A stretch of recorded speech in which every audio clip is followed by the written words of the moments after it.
Children are not in a position to make permanent, irreversible changes to their bodies. Children should not be treated as guinea pigs for Nike or for anyone else. You cannot erase what you're born as. Men are men, women are women. This has been real simple for a long time. If gender did not matter when you transition in competitive athletics, we would see female to male transgender people going on to success in athletics. And now a man who once walked down Electric Avenue and stubbornly refused to take it higher. It's Ricky Cobb. Hey everybody, it's Caray here at Times Square. Tim was telling me that there's women that think that they're men. I don't understand. I said, how does a man have a vagina? I don't understand it at all. I saw a kid win a 100-yard dash. His ball sack was bouncing off his knees. I said, hey, wait a minute, that's not a woman. They said he feels like he's a woman. I said, how can he feel like he's a woman? They said, well, he just does inside. I said, well, that doesn't make him a woman. They said, that does make him a woman. I said, what's going on?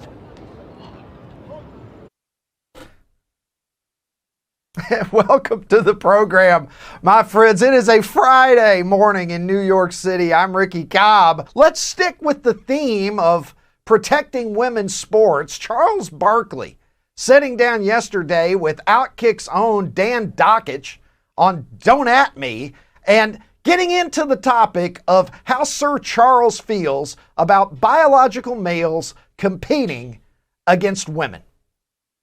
See this? I don't know if you saw this. Nike's been really good to me. Nike would take me on trips. I made some money. But they're helping fund. I'm curious your thoughts on this. They're helping fund a gender. This is a gender affirming care study on young boys with the goal is impairing boys to be able to come down to participate against women. Have you seen this thing? I have not, but I'm going to make this very simple for you, Dan. Men should not play sports against women. I'm not going to get into all the bullshit that's going on out here in the world today. It's interesting. I always sit back and look at the stuff, and let me tell you something. I love gay people. I love transgender people. I'm against any form of discrimination. Period.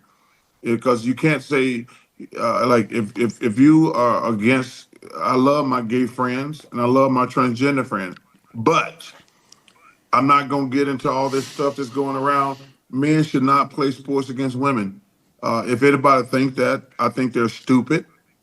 I'm not, like I say, I support the gay community 100%. I support the transgender community 100%. But I do not, under any circumstances, under zero, think that men should play sports against women. And if anybody have a problem with that, they're going to have to get over it because I'm not going to change. I just think it's wrong, period. So there you have it. Charles Barkley making his position on the matter clear. And I would echo everything that Charles said right there. I am in favor of everyone living the life that makes them happy as an adult, provided that you're not harming anyone else. And if someone is gay, certainly God bless you. That goes without saying. I have gay friends. I support them. I want them to have happy lives. And I have transgender friends too. I had many students during my career as a professor who were transgender, and I have a great deal of sympathy and compassion for folks who are in that difficult position because the vast majority of us are not. And so I don't ever want to lack human kindness for those who are dealing with difficult matters that maybe I haven't experienced personally, but are nonetheless very challenging for them to navigate. Now, having said that, children are a different matter. Kids are kids. And as we have said on this show many times, there are all kinds of provisions that are in place to protect children from the harsh realities of the world. There are things that we realize because of cognitive development being what it is that kids don't know. We've all gone through phases. If I had made permanent decisions of any kind at the age of 12 or 13 or 14, or God forbid, even younger than that, I can't begin to tell you what an entangled, fucked up life I would probably have right now. And I would think that the vast majority of you watching the program right now would reflect upon your own life and come to the same conclusion. Children are not in a position to make permanent, irreversible changes to their bodies that there is a strong chance they are going to end up regretting. And the stories of people who want to detransition and find out that there's really no way to truly detransition. You are never going to be back in the body that God gave you once you have gone through the puberty blockers, the hormone therapy, and surgery, if that is the case. We've talked about what Nike is alleged to have done, funding studies to try to figure out how do you get rid of that pesky male advantage. If someone is a biological male and they identify as a woman, God bless you, more power to you. When you turn 18, do whatever it is that you want to do with your life, and you will hear not word one from me about any of your choices, because you're an adult doing what you believe is best for you. And I got no problem with any adult doing that. However, children should not be treated as guinea pigs for this type of endeavor. And here's another thing for you, for Nike or for anyone else. You cannot erase what you're born as. Okay? You can't. This whole idea of you're a woman if you feel like you're a woman. And I say this as someone who will use your pronouns. I know that there are a lot of people, some at OutKick, that refuse to use people's preferred pronouns. I'm not one of those people. If you tell me that your pronoun is she and you identify as a woman, I'm going to call you she, and I'm going to give you that human respect because I believe that you deserve it. But what I'm not going to do is pretend that if you go and compete in athletics against biological women and you start dominating, I'm not going to sit here and pretend that there's no advantage to that. Which is what we've got so many people doing today, just willfully burying their head in the sand and pretending that reality is not reality. And a lot of them are the same people that will lecture you and tell you about science on other subjects. The same people that will say, trust the science. We heard it during COVID, the science. Fauci saying, I am science. We hear it with the climate change people, the science. Well, how about the science of XY chromosomes and XX chromosomes? Men are men, women are women. You can identify as whatever. You can live your life as whatever you choose, but that doesn't mean that that's what you innately are. And it's just the reality. And the thing that we're told that never happens, they'll tell you, hey, what is the issue? Let everybody compete together. But there are so many stories. We can start with Leah Thomas. We can go through what happened at San Jose State with Blair Fleming. We can go to Peyton McNabb, the high school volleyball player who suffered permanent injuries to herself from a vicious spike from a biological male opponent. We can talk about the pole vaulter that won the state championship in girls pole vaulting 8 months after competing in the boys pole vaulting events in the state of Maine. But we're told that these things never happen, and yet they're happening. And it's happening again in Minnesota, where there is a high school softball pitcher. This story is just starting to gain traction. It was on the OutKick site yesterday. This is a sophomore pitcher in Minnesota, girls softball, biological male, has an .088 ERA in his first team All-State, has led her team to a 14-game winning streak. God bless her. I hope that she has a happy life. I hope that everything goes well for her. I got not one thing against her or her parents or anybody else. However, let's not pretend that this individual is not enjoying a competitive advantage against women. I have a friend in Minnesota who has children who have competed against this person. And he was talking to me yesterday, texted me yesterday, and said, Ricky, I'm telling you, the level of ability that this kid possesses is different than what we see in anybody else that we play against. And what is that difference? The difference is it's a biological male. So what I reject completely is the idea that there's any sort of bigotry, that there is any sort of hatred in just calling reality reality. If gender did not matter when you transition in competitive athletics, we would see female to male transgender people going on to success in athletics. And I'm waiting for the first one. And we're going to be waiting for a long fucking time for the first story of a biological woman who transitions to being a male and starts dominating in male athletics. It simply does not exist. It's like the Loch Ness Monster, Bigfoot, Ronnie T-shirts having non-communist tendencies.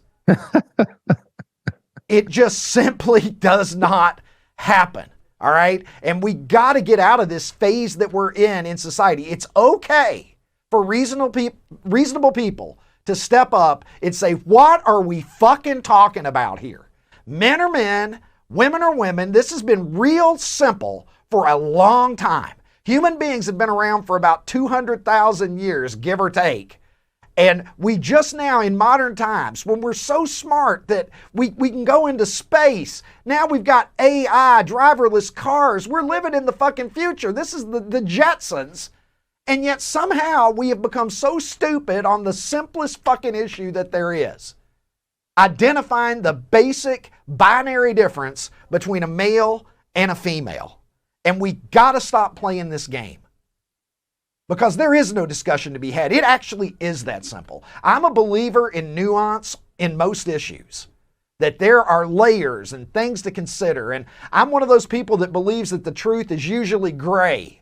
That it's never black or white. That it's complicated. We live in a complicated fucking world. You understand that as an adult. The older I get, the more acutely I'm aware of how little I know. And I think that's actually because I'm getting wiser.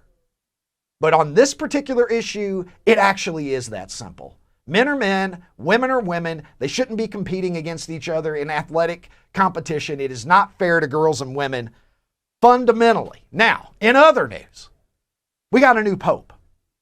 Now, we knew that there was going to be a new pope. Now, the first thing is it took 2 days for the conclave to have the smoke come out, and now we got a pope, which is 1 day less than it took Shedeur Sanders to be drafted.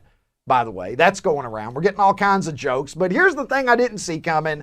First American Pope, and he's from Chicago. Da Pope. You may have heard the jokes. And here's my contribution.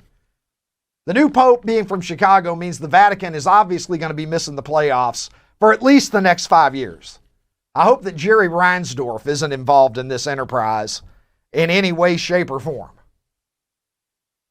The Pope went to Villanova, by the way. Did you ever think that we would have a Big East Pope? I bet Rolly Massimino is proud right now in heaven as he looks down. Rolly was a Catholic, probably, wasn't he? Can I get confirmation? He seemed like he was very likely a Catholic to me. He must be very, very happy about this. You know, the Pope was on everybody's mind last night, and so I thought that when we were out in Times Square, we would tackle the issue. Let's go to the tape. Hey everybody, anti-woke Caray here in Times Square, asking this lady what she thinks about the Pope. I think I see an areola, Tim, right out here popping out of her blouse. What do you think about Pop Leo the 14th?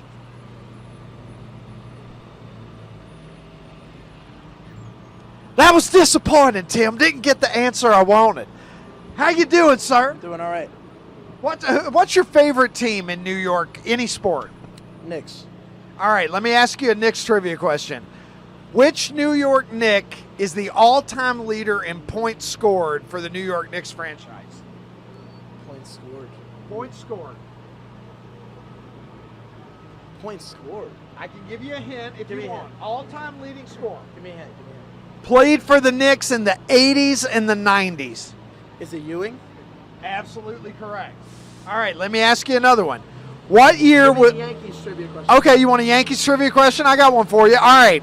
Who is the all-time leading hits for the New York Yankees? More base hits as a New York Yankee. 3,465. He's the only player to get over 3,000 hits wearing pinstripes.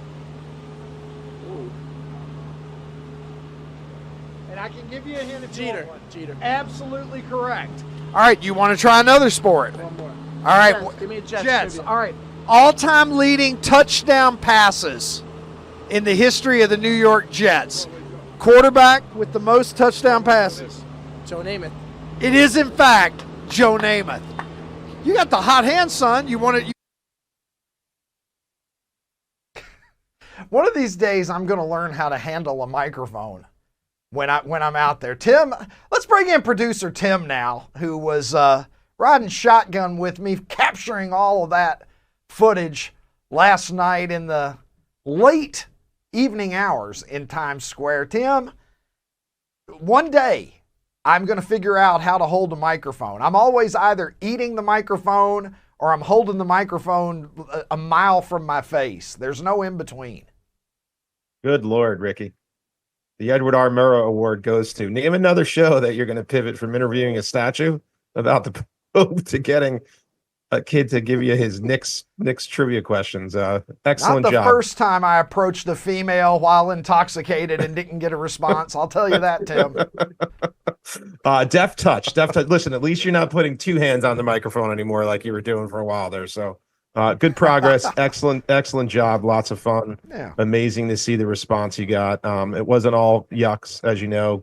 By the way, amen on what you had to say up top. I think the softball kid, you just go watch some video, towering over these other girls as a dad of a girl who plays softball. There's just no place for that. But yeah, a lot of fun. And plenty more of what you got there. I'm sensitive to the kid. Definitely. You know what I mean? Yep. Like I feel for the child, because even though I don't believe that this should be happening, we're talking about what is it? This is a 14-year-old, 16-year-old. I think 16-year-old. I'm confusing the age with the winning streak. But this is a minor. Again, for the same reason that I believe that the transition shouldn't happen with children, I feel that child should be protected. I feel sorry for the kid. This is a failure of leadership at the level that allows it to happen, is where the issue is. I take no quarrel with the child at all. None. So she actually transitioned. She actually transitioned early. I don't know the actual age, but this is something that took place, I believe, 5, 6, 7, 8 years ago. And this player is on a very good travel team in Minnesota and has got a full, recruiting page. And the dominance, I think, is really, I just think, what stands out. Not just the physical, just how towering, but really the dominance. You just see her mowing down hitters. It's completely unfair. But on a lighter note, it's totally unfair. Yeah. Go ahead. No, I don't mean to pivot so much. No, I was just going to say, Tim. Yeah. It's fundamentally unfair, is what it is. And look, I understand that there are a lot of people who are supporting this, who are supporting it because they don't want to see anybody's feelings get hurt. They don't want to see anybody not be able to pursue their dreams. They want everybody to be able to play together and let's all be nice and let's join hands and whatever. But there's another team for that. In doing so, you are ignoring fundamental biological realities that just cannot be ignored just because you want something. Look, if it was a situation where there was no competitive advantage at all, whatever, I wouldn't care about the competitive aspect, but nonetheless, you've still got privacy issues, right? How does everybody else feel about it? Locker room and all of that kind of stuff. So I think for myriad reasons, it just simply has to stop. We've got to make our peace as a culture with this nonsense and restore some measure of just sanity once again. because we're told it never happens. We're told it never happens. And we're constantly hearing stories of trans athletes dominating and or in some cases injuring their opponents. It's not acceptable, Tim. Yeah, and I think when we often hear there's only 12 athletes in the country, again, this athlete has been doing this for a couple of years, sort of under the radar. As more and more comes out on this and other stories, I'm not buying it's 6 people that we're arguing about here. It's not. And I would say too, just for the audience at home, in all seriousness, Ricky's impromptu Harry Caray, a dude, and that whole way we started the show, that was you unprompted. So clearly this was on your mind yesterday.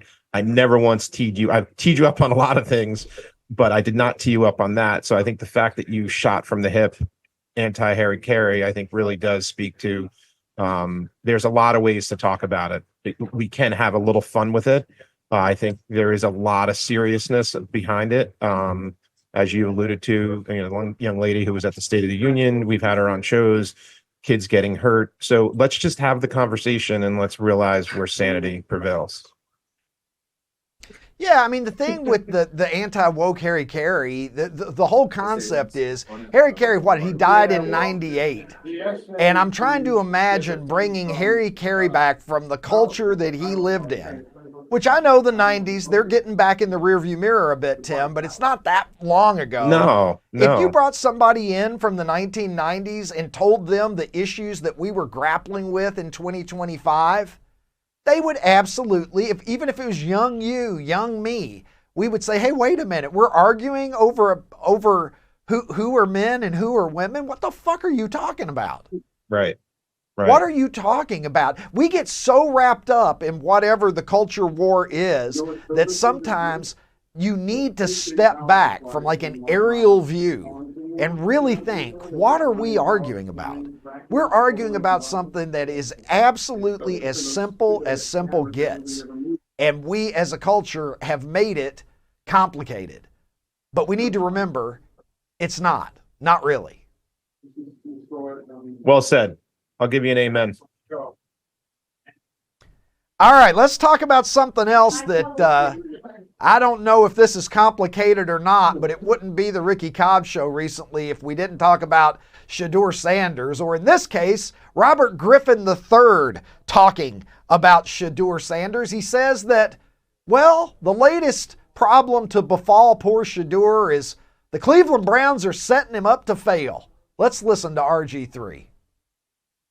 What do you think of the Cleveland Browns QB situation? Oh, it's horrible. It's absolutely terrible situation for a quarterback to be in. Let's get real, people here. All right? This is the thing that nobody wants to talk about. Shedeur Sanders is in a situation where the NFL and the Cleveland Browns have set him up to sink or swim in year one. What I really mean by that is they set him up to fail. Set up to fail. Set up to fail. Well, how is he set up to fail, really? He has an opportunity. He's in a quarterback room in the NFL. And according to RG3 and according to everybody who is supporting Shedeur Sanders, and there's a good argument to be made for this, he has exceptional ability. He slid to the 5th round. Would he have gone higher than the 5th round if he had interviewed better? I think almost certainly he would have. Is he going to be an elite NFL quarterback? Remains to be seen. There are questions there. Can he be a good NFL quarterback? I certainly think that is on the table, and we'll go from there. But he is in a quarterback room in the NFL, and he has an opportunity before him to go out, go to practice, work, get his reps in, and demonstrate to the coaches that his head is screwed on face forward, that he has leadership ability, that he can perform and he can do everything that he's going to need to do in terms of executing the Cleveland Browns offensive playbook. And if he does all of those things, I don't see how he can fail. Study, be coachable, practice your ass off. And if you're as good as RG3 and everybody that supports you thinks that you are, you're going to be just fine. Because the Cleveland Browns are going to play the best quarterback. They didn't draft him to hold him back. They drafted him because they thought there was value there. Finally, he dropped far enough that a team said, you know what? The price has been discounted enough now that even with some of the red flags that we see and that every other team in the NFL has seen, we think that at this point, it's worth it to give him a shot. Because who are we going to get in the 5th round anyway? This guy has big upside compared to your average 5th rounder. So the Browns pulled the trigger on it.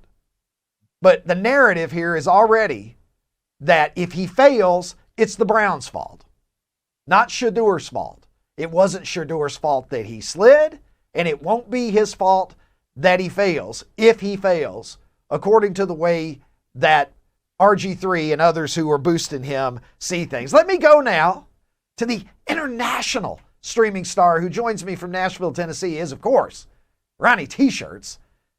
Ronnie, what do you make of RG3 sort of, in my mind, sort of preemptively putting it out there that if this doesn't work out, it's Cleveland's fault.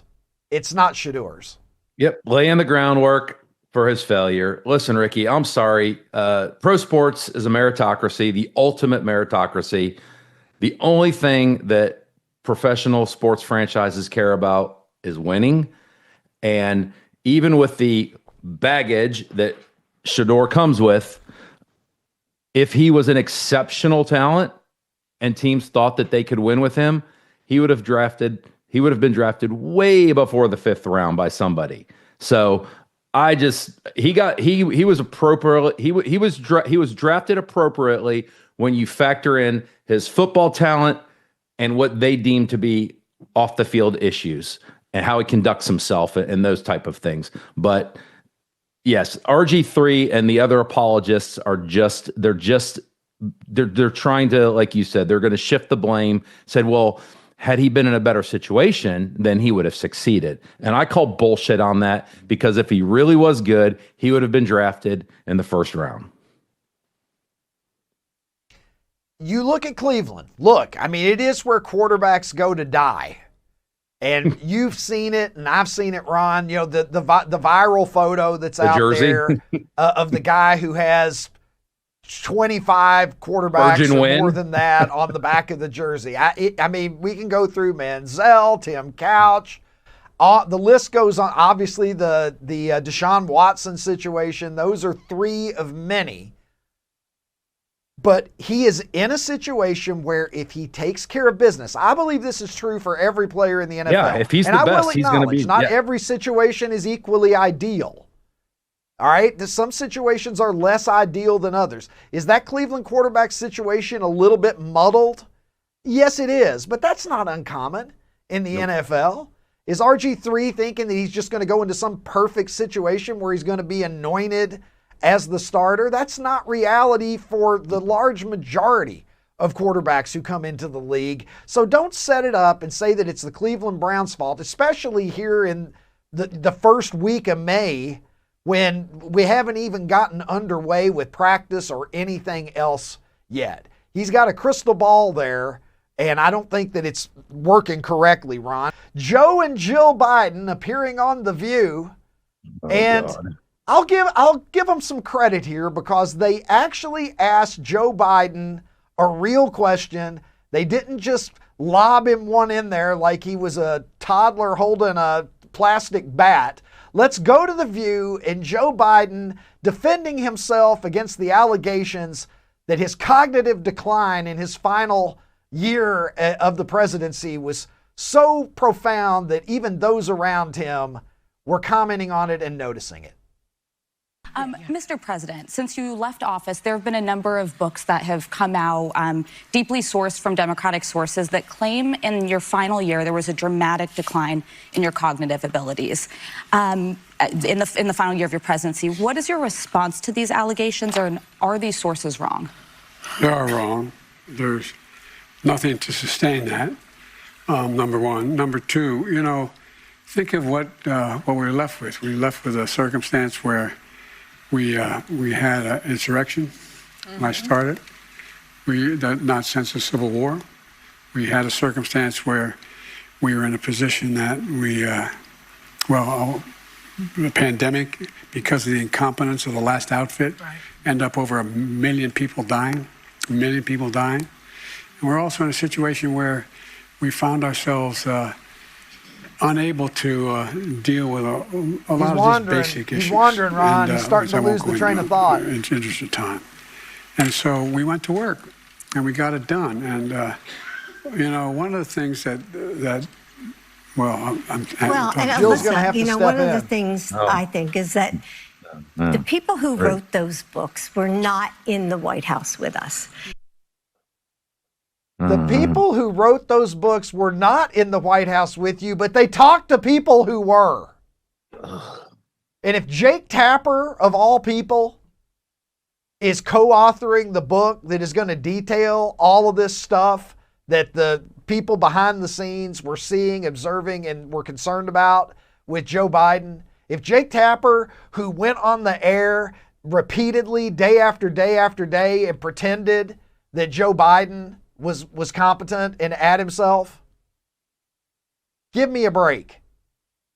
Give me an absolute break, Ronnie. I want to go to another presidential topic here, Ron. Last night in Times Square, among other things, when I wasn't being Harry Caray, I was asking people questions about a variety of other issues, including how they feel about the possibility of Stephen A. Smith running for president. All right, Stephen A. Smith, here in New York, Times Square. The people have thoughts on Stephen A. Smith. As you know, Stephen A. Smith is talking about running for president in 2028. What do you think of the possibility of Stephen A. running for president? No chance in hell. Why not? Because he's too outspoken. Do you? People don't. I mean, Trump could get away with it, but the presidents ain't never been like Trump. But we know about him. We know he's different. Stephen A. Smith couldn't get away with that. Do you like Stephen A? I like Shedeur as a sportscaster.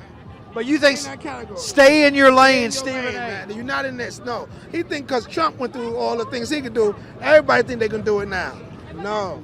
You heard it right here from this man. Stephen A., you're not Donald Trump. You're a sportscaster. Stick to sports. I'm not a huge fan of Stephen A. Smith. I think he says some controversial things, some hot takes, and he wouldn't be getting my vote. Why wouldn't he get your vote? Stephen A. Smith. He's not the right man for this He's job. not. He's not the guy. It's What? not- Okay. it's not happening. Give me another term of Trump. All right. We need another candidate. You would so if the choice was between Donald Trump and Stephen A. Smith, who would you vote for? Give me Trump all day. Trump all day. What do we say? Trump, obviously. Come on, let's keep it going. So we got Trump fans. How many of you, if you could vote for Trump again in 2028, how many of you would? Look at this. Look at this young people in New York. I'm a Biden fan, but I think Trump's just gonna win. Yeah. Me too. I love Biden, but I think Trump better. Absolutely. So you guys are young. How many of you voted last year? All of us. All of you guys voted? Every single one. Who voted for Trump? Me, I am 18 and I did. I did. She's 18 and she voted for Trump. I did. Just took my microphone there.